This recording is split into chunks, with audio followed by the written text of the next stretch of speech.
I needed to learn really what sacrifice was. I thought sacrifice at the time was doing something for someone that needs to be done. That's not sacrifice.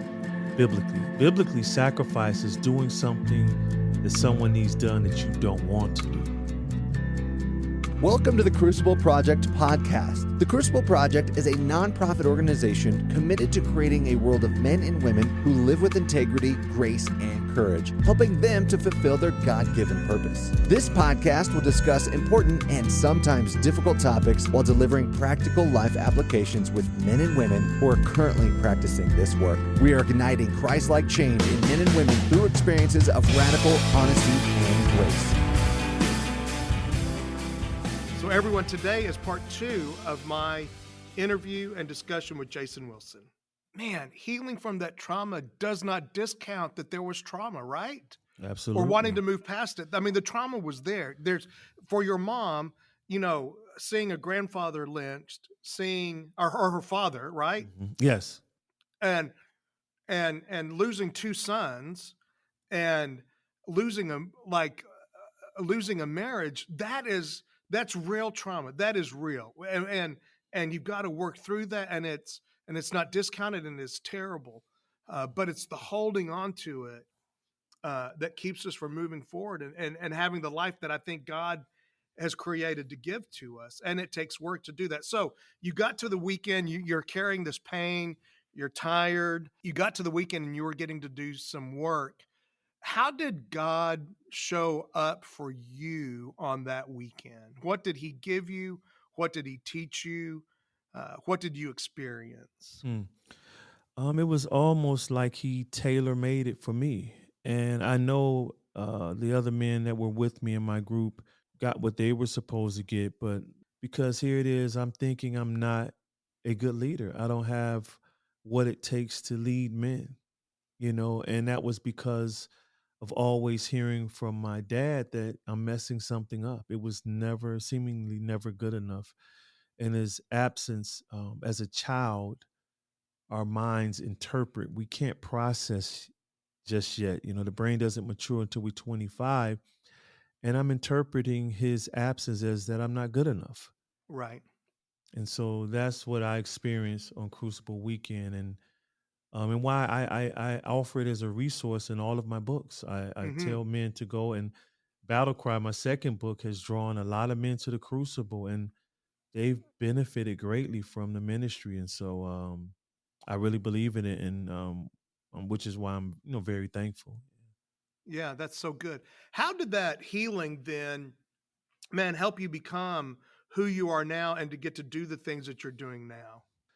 That helped me personally. Like, it helped me to stop resenting and holding so much anger in and towards my dad. What freed me to do what I do now was actually when my mother developed dementia. Again, I was the the standard of a hypermasculine male, but at the time when my mother developed dementia and she needed 24-hour care, she needed more than a protector and provider.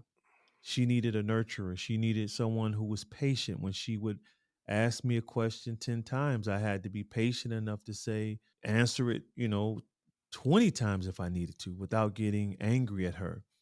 When she needed her hair combed, I had to comb her hair, massage her feet, her scalp, do her fingernails if needed. And what God told me one day, Andy, I prayed. We were in the hospital. She had a nervous breakdown. And I asked the Most High, I said, Yah, please take my mother's life. She's not living anymore. And it was so clear, brother. He said to me, Jason, that's not love, that's fear.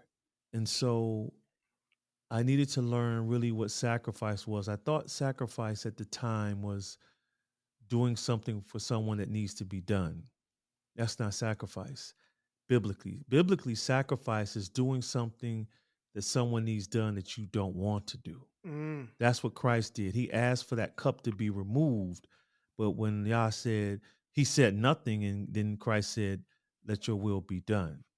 So with my mother, I didn't want to go through that because I knew I would have to tap into emotions that I didn't want to feel.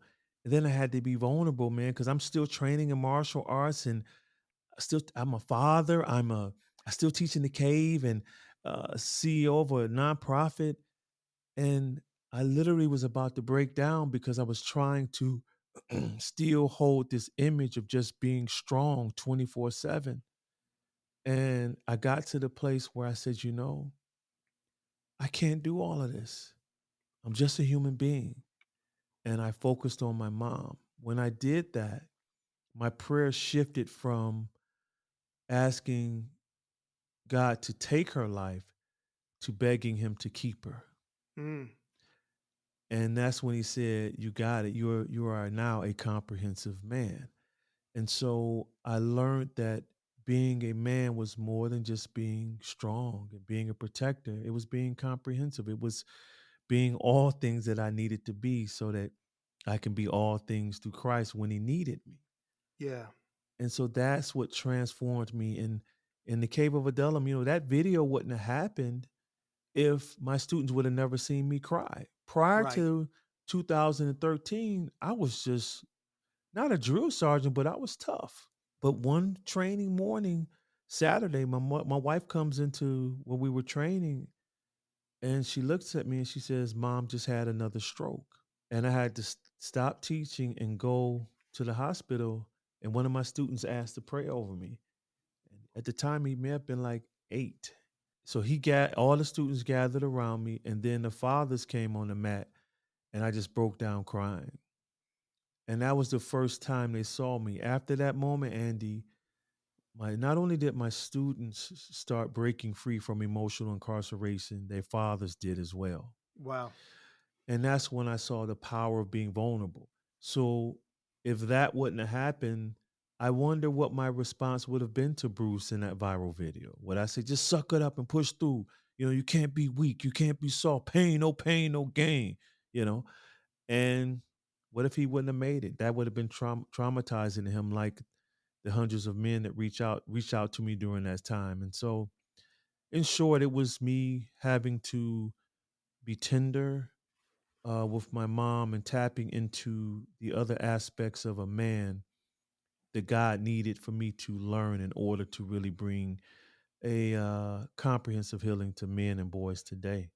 You use the word emotional incarceration a lot. Why do I love that? Just I think you've explained it, but just in case somebody didn't get it, what do you mean by that? It's a self imposed mental imprisonment where a man locks up his quote unquote non masculine emotions from the world and isolates his heart from those he loves and those who may need his nurturing or compassion.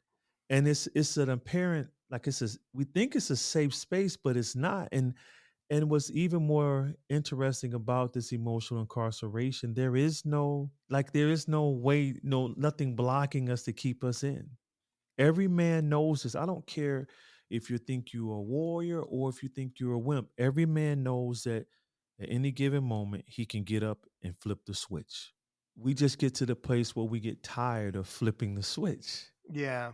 Like I'm tired of people not listening to me. I'm tired of people dismissing my emotions. I'm tired of being bullied, and all of these reasons are legitimate. But here it is, we will fight over the most insignificant things. But what matters to most, our liberation, our mental and emotional liberation, we won't fight for. I can't tell Mm. you how many men say to me after reading the books and really wanting a more comprehensive life, they'll say, well, man, what if the woman sees that, takes advantage of my vulnerability? So what? Now you're blessed to know that she's not the right one for you. You Right. don't have to Yeah. waste a lot of time. Come on. And so I tell guys, I said, man, just like we have to unlearn what we've been taught to believe a man is, so does our women. I remember, man, Andy, when I was first breaking free from emotional incarceration, I'm in the car in the parking lot of a grocery store, and I'm expressing my not anger over my wife Nicole, her actions one day. I started expressing my hurt and disappointment. She says to me then, she gets out the car to go in the store, And before closing the door, she leans in and says, "You're the most emotional man I ever met," and slams the door, man. And so I'm sitting in the car. At this time, I'm pissed off. I ain't gonna lie to you. I'm like, you know what? All right, cool. I'm the most emotional man you ever met. I'm gonna go back to being that a-hole. I'm gonna go Right. back to being Yes. that insensitive, dogmatic man who you can't talk to, who my daughter can't feel nurture from. And let me see if you like that. As soon as I said that, I realized, like, wait a minute. This transformation isn't for her or my daughter. This transformation is for me. Oh man, come on. And Yeah. I deserve to be free. I don't need an unawakened woman. I need someone that's ready to receive the love of a comprehensive man, the guidance, the protection. I am more than your protector in bringing money in. So at the time, I was unawakened and my wife. And I'm trying to wake up out of and come out of this slumber. She's still there, but thankfully, I got an amazing wife. She came back and apologized because inside, no woman wants a man who is hard 24/7. You know, if a man can't access emotions like empathy, compassion, how can he tap into when his wife is hurting? Right. You can't meet the moment. You can't meet the moment when your daughter's feelings are hurt if all you are is just strong. But the key thing I tell men, brother Andy, is you're doing this for you. Because if you do it for them and they don't affirm you or acknowledge your effort, you're going to get mad. And the next thing you know, you're in the driveway. They don't know you home and you got a whole 12 pack in the car, you know. Yeah. I'm Yeah. serious, man. Or Yeah. you watching porn on your Right. phone, or or you talking with your ghost phone to a lady you shouldn't be on the phone with. Right on. And so all of these things is because again, we're looking for affirmation from the wrong source. It has to come from God. Right. Once we get it from there, then we learn how to receive it from others and we put it in its proper place. Yeah. And if they have not seen strong emotions in other men in their world, man, when we bring them, that can be scary and it can be discombobulating for them and they don't know what to do with it. And they're dealing with Yes. their own fears. And it's not easy for them to hear, "You hurt me. Oh, for You sure, do man. things, you do things that," Ooh. so You that they're not used to that. not from us. You know what I mean? Right. But when you do that, so if we come in gorilla mode, like yelling, dogmatic, hitting the table, refrigerators, like, who you talking to? I'm tired of being disrespected. Why you never respect me? She's going to put up her guard. Right. But when you say, you know what you just said to me, it really hurt me because as a man, and even as a husband in this home, I've never made a decision in this area that has been detrimental. And so it's really not about you submitting to my leadership, but you trusting my leadership. And it really Right. hurts me. So Yeah. now I am a verbal processor. I'm not led by my emotions. I've learned how to express them. Now my wife has to make a decision. Either she's going to communicate with me like we should as adults, or she's going to stay in fight mode. Because again, if I'm yelling and being dogmatic, my wife has to put up her guard, Right. just like we would. And Yeah. so, as a man, when you learn how to steady your soul and stay in control of your emotions so that you can articulate what you're saying without hitting things or raising your voice, now that's very challenging to your wife. How many times as men, and especially anyone out here listening, they're going to laugh when I say this, when our wives do something to us and they're wrong, but because of the way we reacted to what they did, we have to apologize to them. Right on. Yeah. And so I said that doesn't happen to me. I don't do that anymore. Right. It's literally when Nicole does something that makes me upset, it's like I'm fighting in a mental dojo or gym, Yeah. I'm parrying every blow, any chokehold that's coming, I'm countering and protecting myself. And those are just words. And those are thoughts so that I could come out victorious. I'm tired of losing these battles that are so winnable if I can just deal with the internal war, win that one, and stop creating all these external battles. Yeah. And for men, that comes with practice, though, Andy. We have to practice that daily so that when it arises in our home, hey, I just dealt with that in the courtroom. I just dealt with that in the boardroom. I just dealt with that in my squad car. I just dealt with that teaching these kids. I just dealt with that putting out this fire. When we're used to, expressing emotions in those moments and being fully present, when you come home and situations happen, you not only be present because now you're used to expressing all of your emotions in the world, you're able to really articulate the depth of what you're feeling. And then now your family can really understand, really like, man, my dad isn't just this robot where we put a quarter in and he provides something. And then they become more respectful. And, I've experienced it, Andy. My family has completely transformed when I allowed myself to be vulnerable, man. And my marriage is a lot better. I mean, my wife and I, if we have a disagreement, it's over by the end of the night, man, because I say, hey, I'm gonna come to you. The Yeah. goal is to win. And Right. that's what I always tell men. Let's keep that in front of us. We don't no athlete goes in the game constantly doing things to jeopardize the victory. Right. You make them, like you brought up Patrick Mahomes, you don't keep throwing interceptions. That's what we do as men in marriage. Keep doing things over and over again. Like, dude, you're gonna lose. You're Right. losing. Yes. And so give yourself time to scramble, to move, to look off certain reads, and then you'll find the open man. You will find that throw that gets your wife to understand what you're trying to convey. But as long as you're anxious in the pocket, like, oh, I'm just gonna force this one in there, interception. And so here it is. Yeah. Lucifer intercepts. Thank you, Holy Spirit. He intercepts your intention, and now he twisted, Right. and now it costs you more than what you were aiming to go after. So yeah, man, it's freedom in that we need to again seek that freedom for us, and as a result or a byproduct, our family benefits.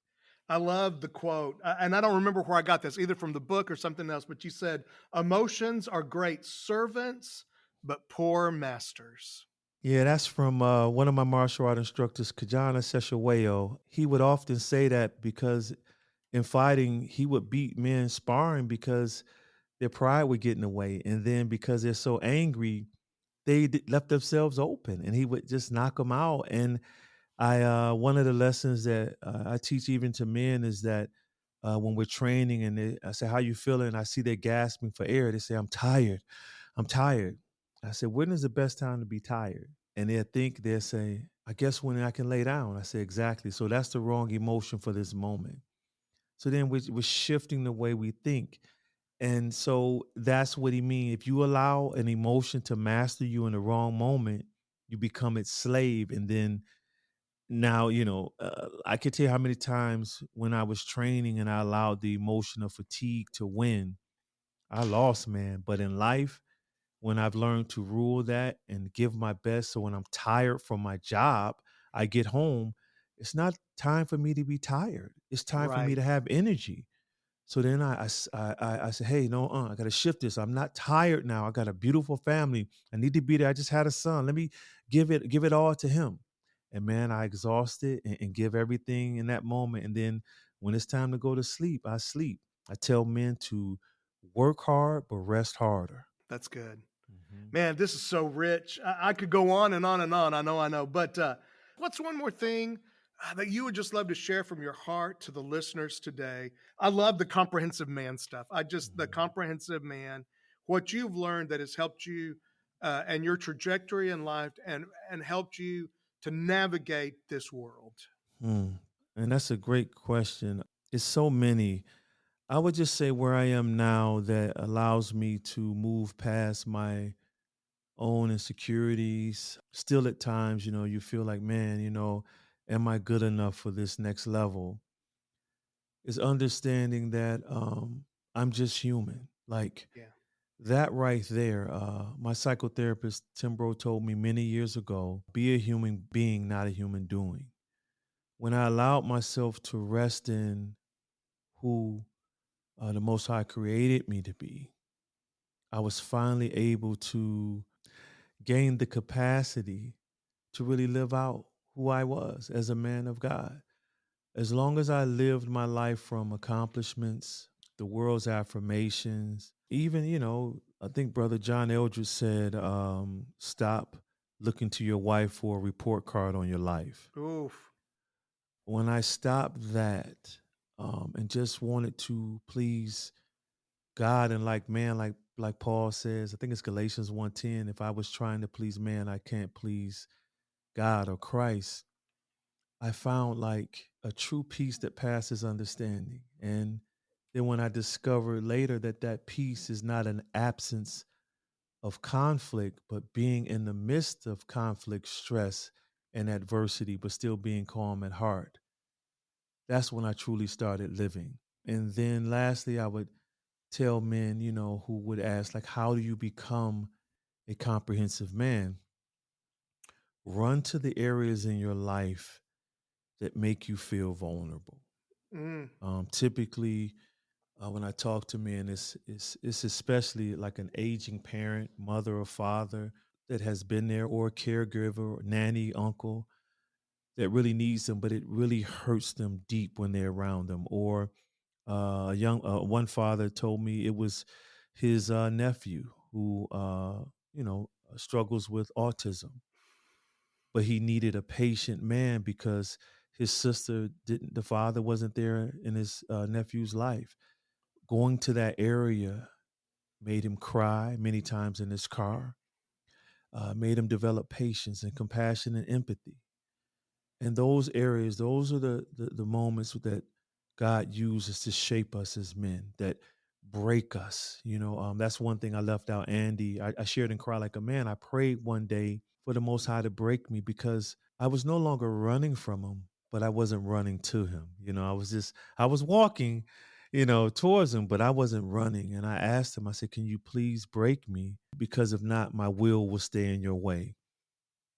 And when I prayed that, he broke the pride and everything through caring for my mother with dementia. Mm. So again, if I go back, of course, it's having Christ as my foundation, and then seeking to find healing from the areas in your life that are causing you trauma, and areas in your past that are causing trauma and distress in your present life, and then running to the areas that need you to be more than just masculine. Yeah.